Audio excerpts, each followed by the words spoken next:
Oi, gente boa do canal Tudo Massa, tudo beleza? Vamos hoje para a nossa quarta aula sobre morfologia, sintática e semântica. Observe que eu parti dessa aula aqui, olha, como estudar português do zero, que foi a aula 1. A aula 2 está aqui, morfologia, sintaxe e semântica. A aula 3, como identificar o sujeito. Agora vamos para a aula 4. Espero que você não tenha pulado essas etapas. Espero que você tenha seguido essa ordem, porque só assim eu consigo explicar direitinho para você a matéria, tá bom? Esse material está disponibilizado aqui no Passeio Direto, além de estar aqui também no meu canal no YouTube. Por favor, inscreva-se no canal, divulgue o canal, tá? E eu tenho também meu Insta, se você puder me acompanhar aqui, você vai receber as notificações dos vídeos. Bacana? E um pouquinho da minha vida particular. Então será um grande prazer recebê-lo aqui também no meu Insta. Bora para o vídeo. Hoje falaremos sobre a classificação do sujeito. Eu vou utilizar o material, uma parte do material que eu utilizei na aula 3. Então observe que é muito importante que você siga a ordem. Não é chegar somente na classificação do sujeito. Você tem que seguir a ordem conforme eu segui nos vídeos. Esse material que está postado aqui, inclusive, teve uma inscrita lá do Passeio Direto que pediu para eu explicar alguns exercícios que eu botei na tela do material do vídeo anterior. Eu vou explicar, tá? Mas bem para o finalzinho que eu vou explicar. Esse material aqui, eu estava te falando, eu retiro da internet, de sites oficiais que permitem cópia, que não defendem direitos autorais. Qual é o diferencial desse material aqui, que está na tela, que eu mexi nele, que eu vou fazer conforme a minha explicação? De repente você vai bater com a minha explicação? Então vamos lá. Na classificação do sujeito, conforme fizemos na aula anterior, eu farei duas perguntas. Quem é que é que? Mais verbo. Quem é que para pessoal, que é que para impessoal. Então a gente tem aqui o quem voltado para a pessoa, não é isso? Quem vai hoje? Então nós temos quem é igual a pessoa. O que não levar o quem, que não for a pessoa, vai levar o que, ou seja, o resto, né? Que não for a pessoa. Então eu vou pegar essas duas perguntinhas e vou aplicar o verbo. Depois eu volto e falo sobre o que está escrito aqui. Observe essa construção, observe essa oração, observe os termos dessa oração. Os alunos da escola Mário Quintana ganharam a medalha de ouro da Olimpíada de Matemática. A primeira coisa que eu faço na análise sintática é marcar o verbo. Eu vou chegar aqui no verbo e vou marcar. Por que eu marco o verbo? Porque é ele que vai receber uma dessas duas perguntas. Então, quando eu marco o verbo, eu já facilito essa ordem da pergunta. Eu vou usar aqui quem é que ou que é que, chamando a sua atenção que eu faço a pergunta total. Que é que mais verbo. Eu não faço só quem é. Diferente de outros professores que adotam outros métodos. Eles não estão errados, mas eles vão chegar a um raciocínio também corretíssimo e eu vou chegar a outro raciocínio também corretíssimo. A diferença entre os professores são os métodos. Esse aqui é o meu método, ok? Então faça a pergunta completa. Quem é que mais verbo? Se eu falar quem é que, é gente. Então a pergunta aqui embaixo que eu fiz é quem é que ganharam, e lá vem o resto. Tá vendo? O verbo puxa o resto? Olha, então eu vou parar aqui, vou pegar esse resto e vou colocar aqui embaixo. Vai facilitar a minha vida. Olha só como é que ficou. Quem é que ganharam a medalha de ouro da Olimpíada de Matemática? Então, quando eu acho o verbo, quando eu coloco o verbo ao lado da pergunta, eu facilito completamente a minha vida. Agora eu vou fazer um desenho na tela. Pronto. Observe como que a pergunta desencadeou uma resposta lógica. Eu parti lá do quem é que. Quem é que ganharam? Porque a gente, porque são os alunos. Quem é que ganharam a medalha de ouro da Olimpíada de Matemática? E observe também que quando eu uso adequadamente a pergunta mais o verbo, essa pergunta com o verbo, ela será incrementada, ela será acrescentada pelo que já está na oração. Repetindo, quem é que ganharam a medalha de ouro da Olimpíada de Matemática? A resposta está aqui, os alunos da escola Mário Quintana. Observe, olha só que bacana, que a maioria dos professores e a maioria das gramáticas ainda trabalha com a forma direta, quem ganhou. Depois, lá para a aula 6, aliás, nem sei se vai ser 6, lá para a aula 8, 10, lá para frente, você vai observar que quando eu coloco uma fórmula diferente aqui, nos ajuda a não confundir essa definição gramatical com outra definição gramatical. Então eu vou mudar isso aqui. Não é só quem ganhou. Vamos colocar a nossa? Quem é que ganhou a medalha? Olha, nós já estamos arrumando um jeito diferente. Quem é que ganhou a medalha de ouro na Olimpíada de Matemática? Para essa pergunta, a resposta é clara: os alunos da escola Mário Quintana. Observe que essa matéria começou falando sobre núcleo do sujeito.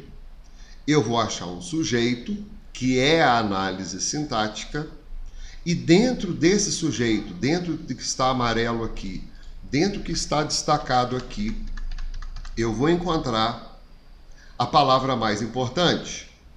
A palavra mais importante, segundo um critério lógico, segundo um olhar óbvio para o que está na tela, eu vou pensar assim: qual é a palavra mais importante? Os ganharam a medalha, alunos ganharam a medalha, ganharam a medalha, escola ganharam a medalha, Mário ganharam a medalha, Quintana ganharam a medalha. Eu repeti isso com você, só para te mostrar que quando eu parei na palavra alunos, o restante fez todo o sentido. Quem é que ganharam a medalha de ouro na Olimpíada de Matemática? Alunos. Então, os da escola Mário Quintana não são as partículas principais. A partícula principal é a palavra alunos. Então, eu vou ler isso daqui. Leia comigo, por favor. O núcleo do sujeito é a palavra principal que forma o sujeito. Isso porque ele pode ser composto por vários termos, entretanto, sempre haverá um mais importante. Correto? Então, quando eu tenho... Agora, vamos apertar mais um pouquinho. Quando eu tenho apenas o núcleo do sujeito, eu tenho apenas um termo mais importante. Chegando aqui embaixo, eu vou descobrir que a palavra mais importante, que deve mudar toda a situação nossa aqui, é a palavra alunos. Olha como é que eu coloquei ela gritante aqui na tela. Vou mudar até a cor. Olha lá. Alunos ganharam. Tá tranquilo? Até aqui você chegou comigo? Então vamos avançar. Mais uma vez, eu vou adequar a matéria gramatical, o padrão da gramática, às nossas perguntinhas. Agora eu lhe apresento o seguinte: eu consigo determinar um tipo de sujeito e não consigo determinar outro tipo de sujeito. O sujeito é determinado simples. Por que ele é simples? Olha, porque ele apresenta somente um núcleo. Então, se observarmos nessa oração aqui de cima, essa daqui, eu vou observar que somente a palavra alunos é núcleo do sujeito. Então, trata-se de um sujeito determinado simples. Muita atenção, nos concursos, pede-se para identificar o sujeito determinado simples, que é o mesmo que pedir identifique o sujeito simples. Ok? Vamos ler. O sujeito será determinado simples quando apresentar um núcleo. ou seja, quando o sujeito for formado por uma única palavra principal. Olha só, único núcleo principal. Observe o exemplo. As crianças estão brincando na pracinha. Qual pergunta que eu vou usar aqui? A mesma que eu usei aqui em cima, porque trata-se de pessoa. Então eu vou levar essa pergunta lá para baixo. Olha, eu vou dar um espaço. Quem é que estão brincando na pracinha? Resposta: as crianças. É o sujeito. Porém, qual dessas duas palavras é mais importante? As ou crianças? É somente a palavra crianças. Então, se eu tenho apenas o núcleo, que eu tenho a setinha apontada aqui, olha, eu tenho um sujeito determinado simples. Agora eu vou lhe apresentar o sujeito determinado composto. O sujeito será classificado como sujeito determinado composto, já vou marcar isso aqui, quando apresentar dois ou mais núcleos. Vamos fazer o link? Olha o link aí. Palavra principal agora são palavras principais. Dois ou mais núcleos. Dois ou mais núcleos correspondem a duas ou mais palavras principais que vão formar o sujeito. Observe o exemplo. Pais, professores e alunos reuniram-se na escola no início do ano letivo. Façamos a mesma pergunta. Quem é que... Olha só. Reuniram-se, verbo, mas o resto... Resposta. Eu vou achar pais, professores e alunos. Porém, somente essas três palavras são as palavras principais. Portanto, eu só tenho três e esse E sai fora. Ele é um sujeito determinado composto. Bacana? Pausa no vídeo, vamos misturar tudo. Quando eu trabalho pais, professores e alunos dentro de uma oração, eu estou fazendo análise sintática. Quando eu trabalho pais, professores e alunos fora da oração, eu estou trabalhando com morfologia. Quando eu trabalho morfologia, eu posso trabalhar classificando essas palavras como substantivos. Ok? Se eu trabalhar a palavra professores separado do contexto oracional e pedir um sinônimo, professor, sinônimo, mestre. Quando eu trabalho com sinônimo, eu estou trabalhando com semântica. Então é muito importante você saber essa diferença. Por isso é muito importante você assistir a primeira aula, a segunda aula, a terceira aula e assim por diante. Continuando. Sujeito determinado oculto. Oculto, ele está escondido. Ele existe, mas ele está escondido. É aquela brincadeira. Vamos brincar de esconder? Vamos. Você esconde ali atrás do carro. Eu não consigo te ver, mas eu sei que é você. E eu sei que é você atrás do carro. Isso é oculto. É ter a certeza de quem é que está atrás. E ele vai estar atrás de quem? Atrás do verbo. Observe, ele é chamado também de elíptico, que ele gira em torno do verbo, ou desinencial, que ele obedece um pedacinho do verbo, que é chamado de desinência. Vou explicar isso na próxima aula ou nas próximas aulas. Definição. Ele não é apresentado de maneira explícita na oração. O que é maneira explícita? Maneira clara. Ele não é denunciado na oração. Eu preciso interpretar que ele está atrás do verbo. Ele poderá ser reconhecido por meio da desinência verbal, olha aqui, ou do contexto em que a oração é empregada. Mas isso aqui é super importante. Desinência verbal é um pedacinho do verbo que denuncia qual é o tipo de sujeito, quem é o sujeito que está ali. Ok? Observe os exemplos. Como estudaremos para a prova sem os livros? A pergunta é: quem é que estudaremos? A pergunta continua. Eu sei que somos nós. E quando eu falo nós, olha só como é que isso abrange.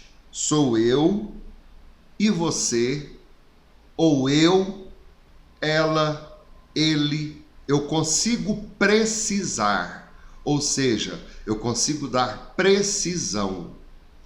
Pela definição está escrito assim: sujeito nós, está certo, ele é elíptico, atrás do verbo, em torno do verbo, identificável pela desinência verbal emos.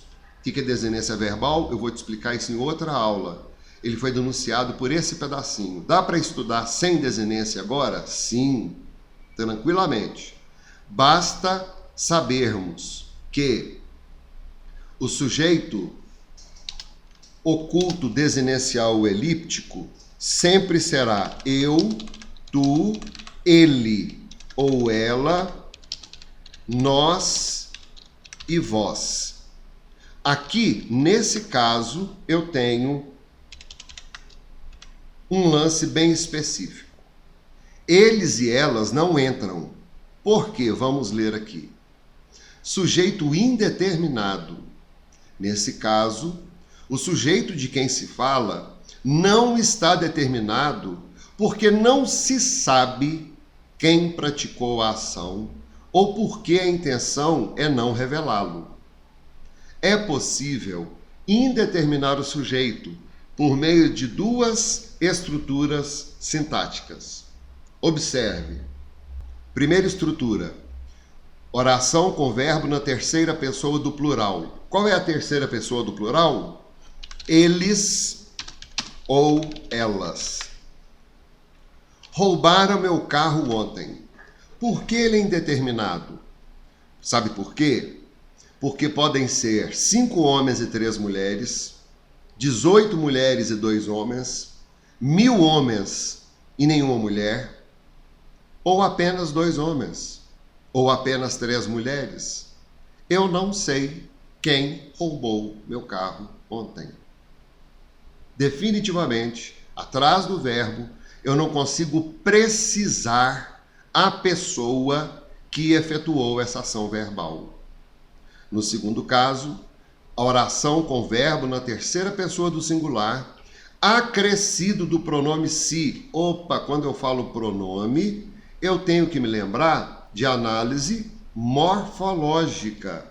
Então, eu tenho um verbo na terceira pessoa do singular, mais o se. Vamos colocar isso aqui embaixo para ficar direitinho para a gente? Olha, verbo na terceira pessoa do singular, mais se. E qual é o verbo na terceira pessoa do singular? Qual é essa terceira pessoa do singular? É ele ou ela.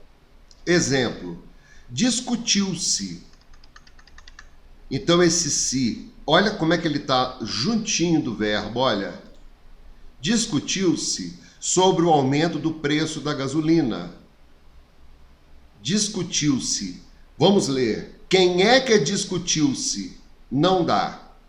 Quem é que discutiu-se? Não dá. Você sabe por quê? Porque se eu responder quem é que discutiu-se, a resposta sairá sobre o aumento do preço da gasolina. E agora eu vou voltar aqui na matéria como se eu estivesse começando a matéria contigo e vou colocar isso aqui como uma lei. Guarde isso. Jamais o sujeito será preposicionado. Botei exclamação, olha, como se eu estivesse gritando. Jamais o sujeito será preposicionado. Viu como é que ficou gritante? Jamais o sujeito será preposicionado. Então eu vou colocar aqui um exemplo clássico de vestibular. Precisa-se de funcionários. Vamos aplicar a pergunta. Precisa-se de quê? Ou precisa-se de quem? São pessoas? São. De quem?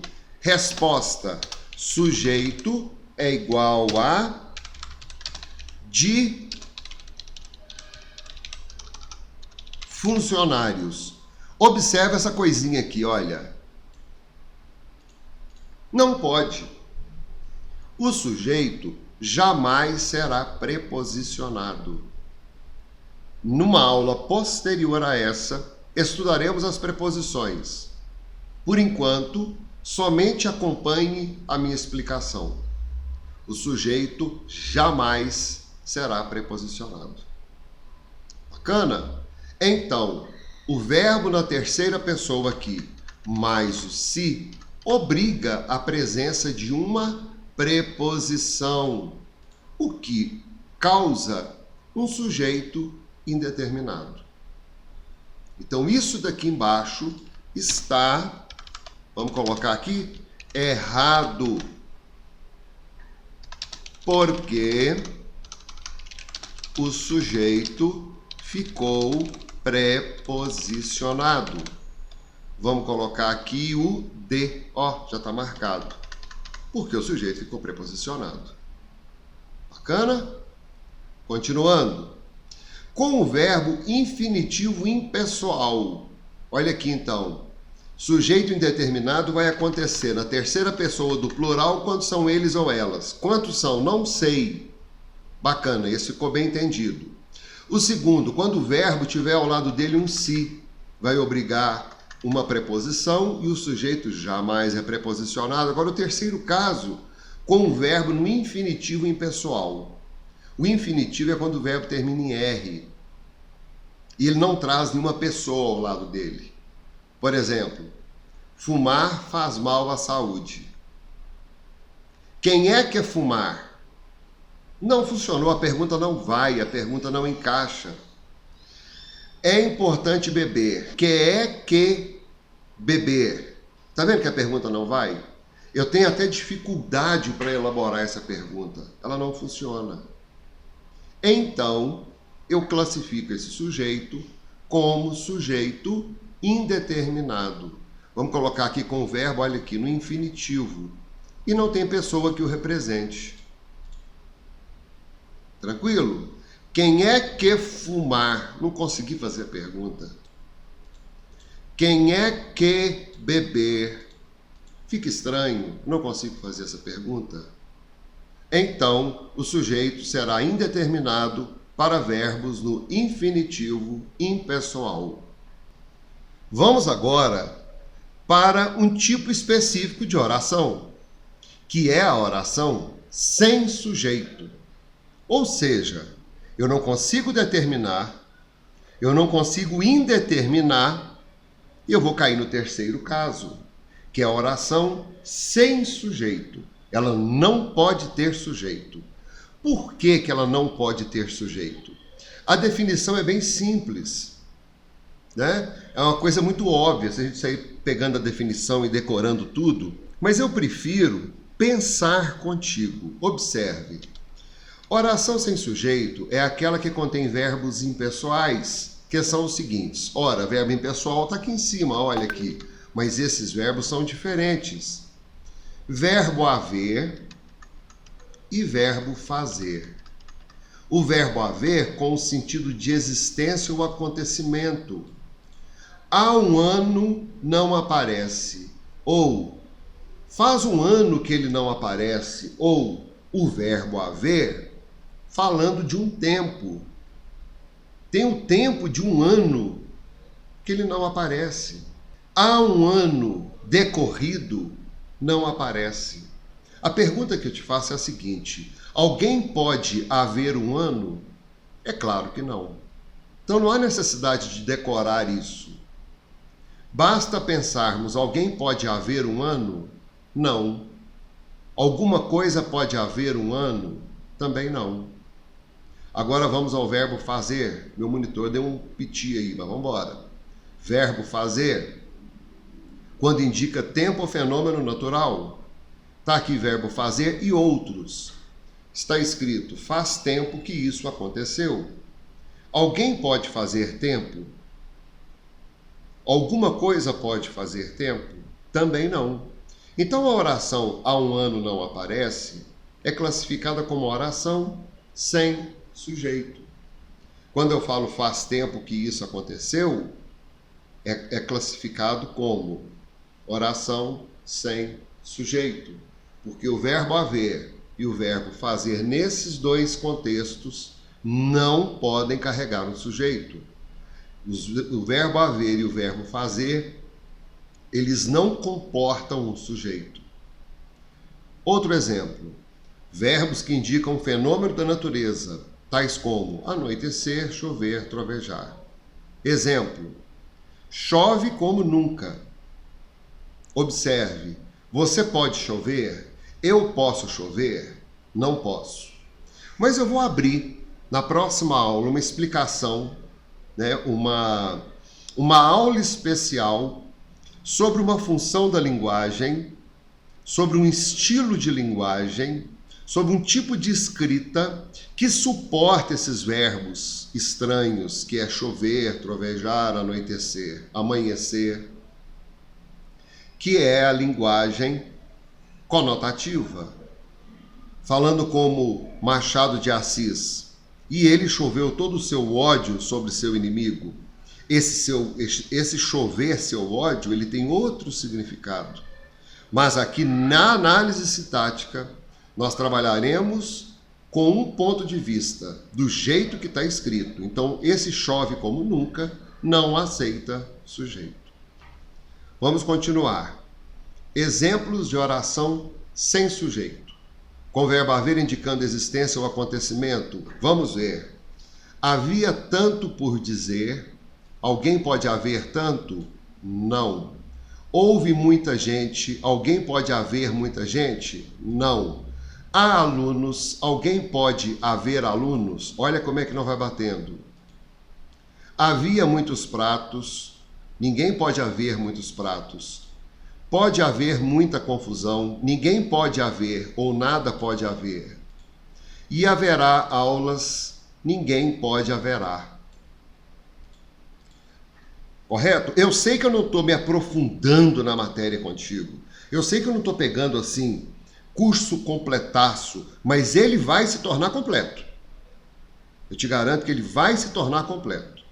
Agora, eu preciso apenas de uma coisa. Eu quero apenas que você acompanhe as minhas explicações. Lá para frente, na aula 10, 12, 14, você falar, nossa, agora eu estou entendendo por que ele falou isso lá na aula 4. Segunda situação, com verbo ser, estar, fazer, haver, quando indicam tempo, fenômeno natural. Como é que eu decoro isso? A gente não vai decorar isso. Eu só vou perguntar, você pode ser 3 horas? Você não pode ser 3 horas. Você pode ser cedo? Você pode ser frio nessa sala? Não frio em questão de sentimento, mas em questão de temperatura? Você pode fazer um ano passado? Faz um ano, ou seja, passou um ano. Você pode passou um ano? Há pessoas à sua frente. Você pode haver pessoas? A cada dia fazia mais calor. Você podia fazia mais calor? Você podia fazia mais calor? Olha como é que dificultou até minha leitura, cara.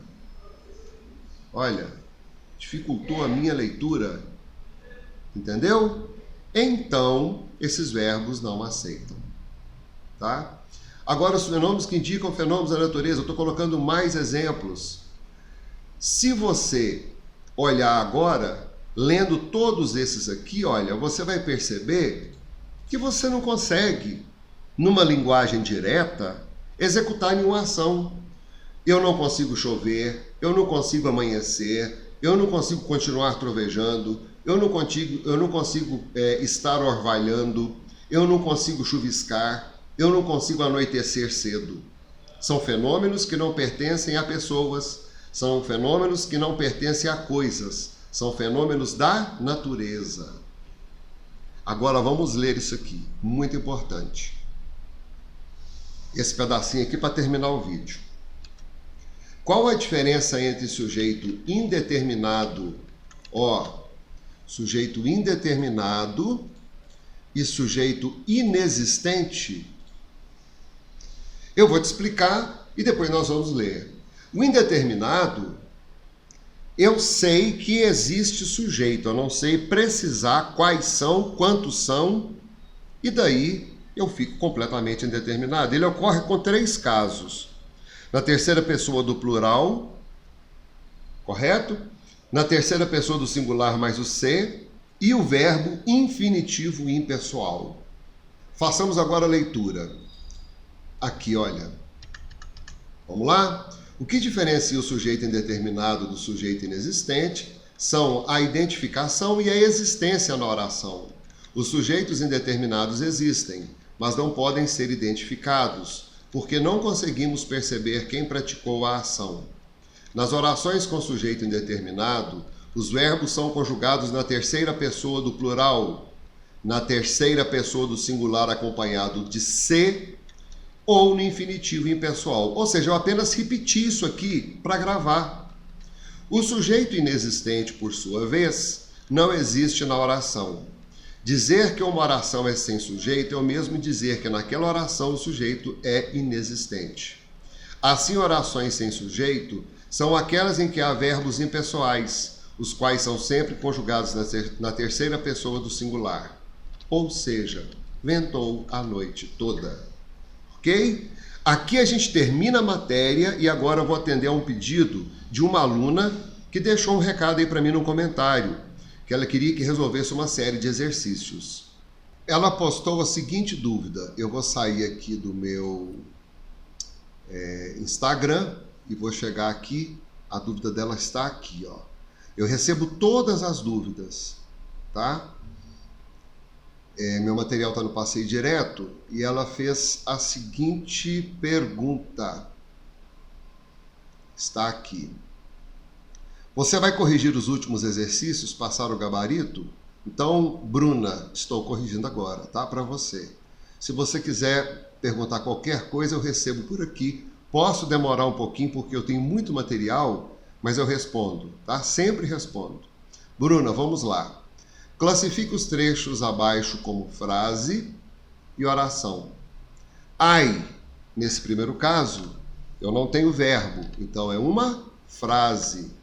Socorro é uma frase, não tenho verbo. Mas que coisa terrível. Frase, não tenho verbo. Como assim? Também frase, não tenho verbo. Então esse aqui deu tudo frase, né? Vamos ver se eu consigo marcar. Ó, marquei. Tenho muito a fazer. Então esse tenho é verbo. Se é verbo, muito a fazer, outro verbo aqui, fazer. Então esse aqui é oração.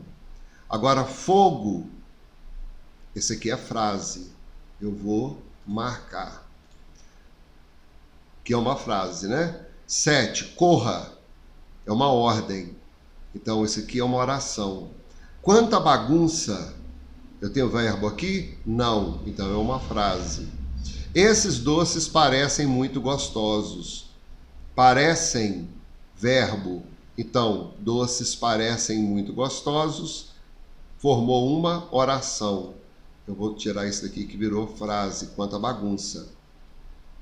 Chove muito no inverno. Chover, oração. Que tragédia. Eu não tenho verbo, frase. Os alunos homenagearam o professor, homenagear, verbo. Então esse aqui é oração. E o que ficou sem verbo. Então esse o que aqui ficou frase. Bruno, observe que eu não consegui marcar, tá? Eu não consigo selecionar isso aqui não, olha. Isso é barbeiragem minha, viu? Não é problema no sistema não. Eu que sou meio barbeiro aqui na internet. Então ficou aí 1 frase, 2 frase, 3 frase, 4 frase, 5 oração, 6 frase, 7 oração, 8 frase, 9 oração, 10 oração, 11 frase, 12 oração e 13 frase. Portanto, olha só, a Bruna teve uma dúvida aqui, olha, nesse material que é a Introdução ao Estudo da Gramática, ela deixou lá, eu comentei, ela comentou, eu respondi, já resolvi os exercícios para ela. Se você tem alguma dúvida, basta comentar abaixo do material, que eu vou ler sua dúvida e vou responder. Bacana? Então é isso aí, gente boa. Muito obrigado pela companhia. Aguarde pelo próximo vídeo, que a gente vai caminhar mais um pouco. Fica com Deus e foi um grande prazer estar contigo até agora. Valeu!